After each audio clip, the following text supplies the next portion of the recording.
আসসালামু আলাইকুম।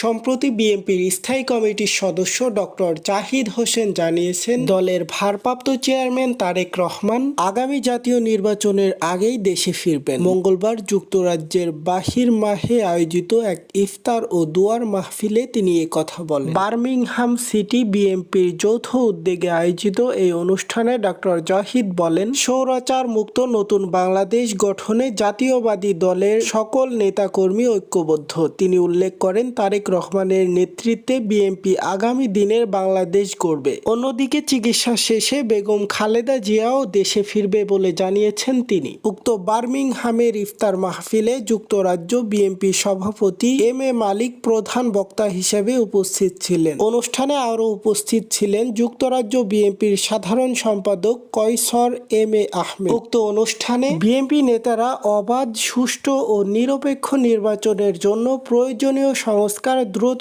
সম্পন্ন করে নির্বাচন অনুষ্ঠানের জন্য অন্তর্বর্তী সরকারের প্রতি আহ্বান জানিয়েছেন। তিনারা আশা প্রকাশ করে বলেছেন যে তারেক রহমানের নেতৃত্বে দলটি গণতান্ত্রিক আন্দোলন সফলতা অর্জন করবে। এইসে গ্লোবাল নিউজে সকলকে স্বাগতম।